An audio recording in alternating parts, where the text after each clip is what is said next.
बघा, झालेला जो निर्णय किंवा अध्यादेश काढलेला आहे, एकनाथ शिंदे मराठीचे नेता होण्यासाठी केलेला हा त्यांचा प्रयत्न आहे.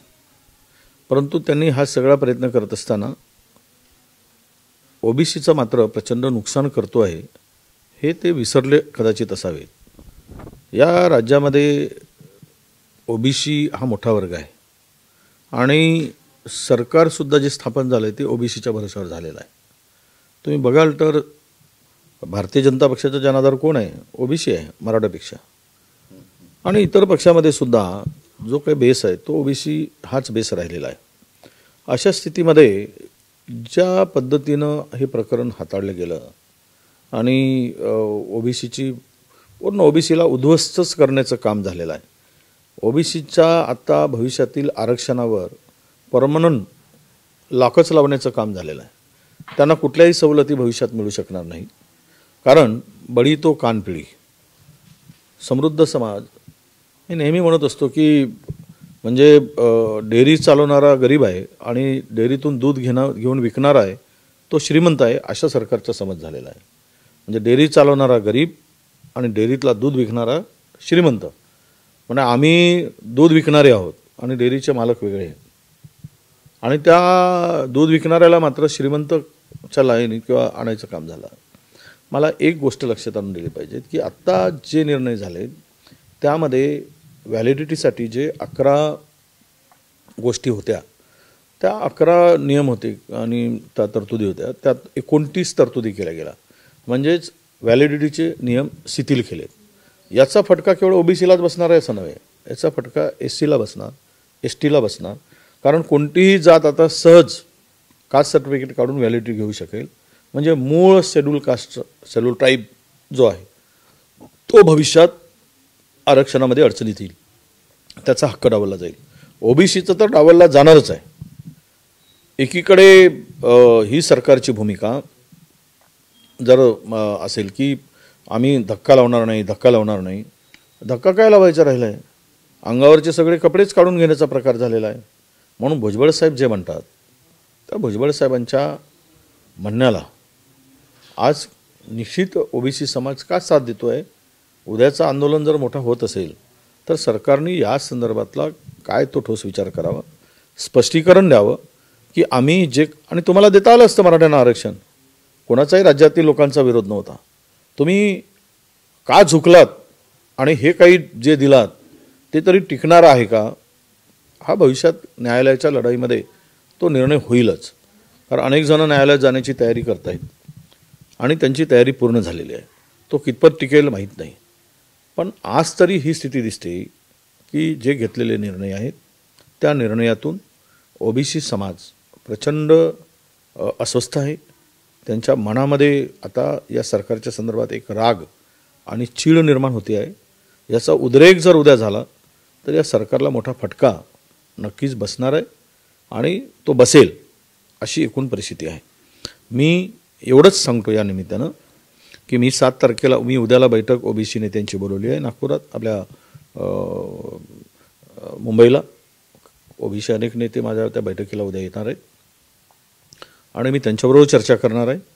शेवट मी ओबीसी समाजाचा घटक आहे. विरोधी पक्षाचा नेता असलो तरी मराठा समाजावर अन्याय करावा अशी आमची भूमिका अजिबात नाही. पण ओबीसीच्या हक्काचं मात्र तुम्ही सगळं काढून घेत असाल तर त्याविरुद्ध बोलूच नाही अशी कोणाची भूमिका असेल तर ते मी शांतपणे सहन करणार नाही, एवढं त्या ठिकाणी मी नक्की सांगतो आहे. म्हणून 7 तारखेला आमचा चंद्रपूरला सुद्धा ओबीसी SC ST असा एक मोर्चा आम्ही काढतो आहोत. आमच्या लोकांनी ते काढतायत. त्यामध्ये मलाही त्यांनी बोलवलेलं आहे. मी त्या मोर्चामध्ये सहभागी होणार आहे. आणि एकदा संविधानिक जे अधिकार मिळालेले आहेत, संविधानाने दिलेले अधिकार आहेत, त्यावर जर कोणी घालायचा प्रयत्न करत असेल आणि असंविधानिक काही होत असेल तर त्याला मात्र नक्की आम्ही विरोध करू. तो विरोध राहील. बघा, त्यांनी मांडलेली भूमिका आजच्या तरी स्थितीमध्ये समर्थनीयच आहे. खरं तर ज्या व्हॅलिडिटीच्या संदर्भामध्ये तुम्हाला आता चॅलेंजच करता येणार नाही. तुम्ही शिथिलच करून टाकलं आहे. कोणीही कास्ट सर्टिफिकेट काढेल, कोणी जाऊन व्हॅलिडिटी घेईल. आणि तुम्हाला द्यायचं होतं तर 50% आज जर 1.5 कोटी मराठा समावेश होत असेल, 1.5 कोटी 2 कोटी, तर मग मर्यादा वाढवायला पाहिजे तुम्ही. ती भूमिकासुद्धा आमची होती. तुम्ही 50%मध्येच गुंडाळून टाकताय, तर मग आता राहिलं काय? 50%मध्ये जर मराठा समाजाची संख्या धरली तर ओबीसीची एकूण संख्या आता 70-75%च्या वर जाते आहे. शेड्यूल ट्राईब पकडला तर उर्वरित राहिले किती मग 50% आरक्षणासाठी? 5%च लोक राहिलेत. म्हणजे 5% 7% लोकांसाठी 50% आणि 80% 85% लोकांना 90% लोकांसाठी 50%. ही भूमिका न्याय आहे का? हा खरा प्रश्न येतो. ओबीसी नेत्यांमध्ये समन्वय म्हणजे कुठेतरी दिसून येत नाही. कोणी समर्थन करते, कोणी विरोध करते. नाही, कोण विरोध करते मला माहीत नाही. विरोध करण्याचं कारणही नाही. बघा, विरोध कशाला? आम्ही आमची भूमिका स्पष्टपणे मांडतो. आम्ही काही मराठ्याचा मोठा भाऊ आहे तो. उद्या आम्ही त्याचा विरोध करायचा काही विषय नाही. आम्हाला राज्यात राहायचं आहे, नाही तर उद्या आम्हाला राज्याच्या बाहेर हकलतील ते. तशा भावना त्यांच्या प्रकट झालेल्या आहेत. फिरणार कसे, बघून घेऊ वगैरे ते झालेलं आहे. पण तुम्ही मोठा भाऊ म्हणून लहान भावाची काळजी घेणं हे तुमचं कर्तव्य आहे. तुम्ही लहान भावाच्या ताटातलंच काढून घेताय. मोठ्या भावाने लहान भावाच्या हिश्श्याचं खाऊन टाकायचं आणि स्वतःची ढेरी फुगवायची. तर लहान भावाने काय तडफडून मारायचं काय? त्याला विरोध करू नये काय? आणि ते विरोध करत असताना न्यायिक विरोध करू ना. आम्ही न्यायाला धरून न्यायसंगत विरोध करू. आम्ही काही अन्यायकारक विरोध करतोय असं नाही. तुम्हाला द्यायचं होतं वेगळ्या पद्धतीनं आरक्षण देता आलं असतं, तुम्ही देऊ शकला असतात. बरं, हे सगळं करत असताना तुम्ही का थांबलात? मग ह्या वेगळ्या शुक्रे आयोगाची, मागासवर्ग आयोगाचा अहवाल का मागवला? मग त्याची वाट का नाही बघितली? तुम्ही इतके कसे काय तुमच्या माना वाकल्या सगळ्यांच्या सरकार म्हणून? म्हणजे इतक्या माना वाकतपर्यंत तुम्ही लाचार झालात का? हाही खरा प्रश्न येतो. तुम्हाला जर ते टिकाऊ आरक्षण द्यायचं होतं, मजबूत आरक्षण द्यायचं होतं, कुठल्याही निकषामध्ये ते टिकेल असं प्रकारचं द्यायचं होतं, तर मागासवर्गीय आयोगाच्या अहवालाशिवाय तुम्ही जो काही निर्णय घेतलात तो टिकणार का?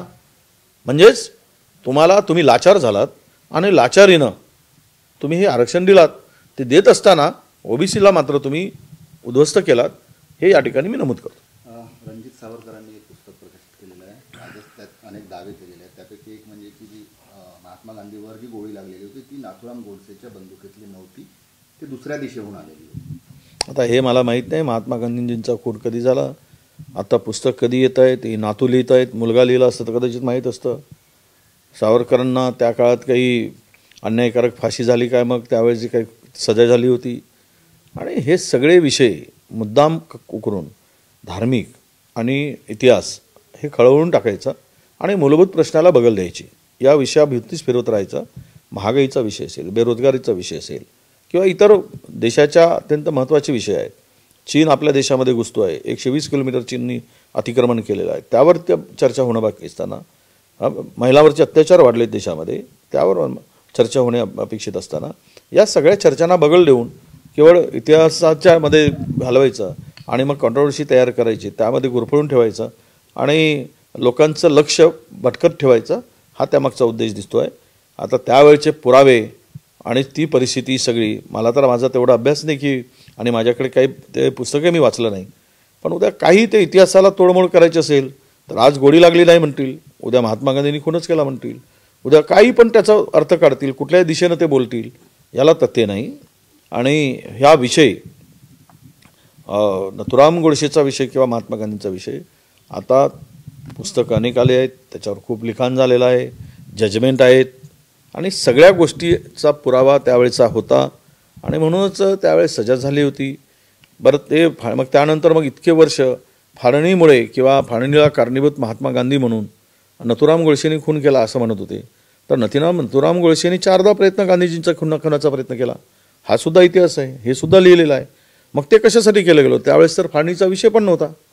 फाळणीचा विषय नसताना महात्मा गांधीवर 4दा का त्यांचा खून करण्याचा प्रयत्न झाला, तो गोडसेंनी का केला, याचं मागचंही कारण शोधलं गेलं पाहिजेत. तर अर्थात हे सगळ्या विषयी मी सांगितलं, मूलभूत गरजा ज्या देशात दिल्या आहेत, जे प्रश्न निर्माण झालेले आहेत, ते प्रश्न ढाकण्यासाठी अशा गोष्टी उकरून काढण्याचं काम होतं आहे. शेवटचा प्रश्न, आज भाजपचे प्रदेशाध्यक्ष म्हटले की लोकसभा निवडणुकीच्या पूर्वी अनेक पक्षप्रवेशाचे स्फोट होतील, 1 तारखेला हे पक्षप्रवेश आहे. नाही, सगळ्यांना घेऊन घ्या आणि मूळ भाजपवाल्यांनी कष्ट करून पक्ष उभा केला, त्याला भीक मागत ठेवा.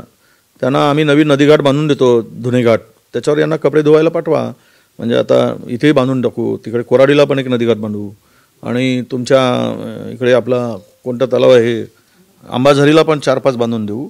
आणि या सगळ्या भाजपच्या लोकांना सांगू की काँग्रेसवाला, राष्ट्रवादी, शिवसेना सगळ्यांना घ्या आणि तुमच्या मूळ लोकांना मात्र यांचे कपडे धुवा आणि कपडे सुकायला पण द्या आणि प्रेस मारून घालायला द्या, असा माझा त्यांना सल्ला आहे.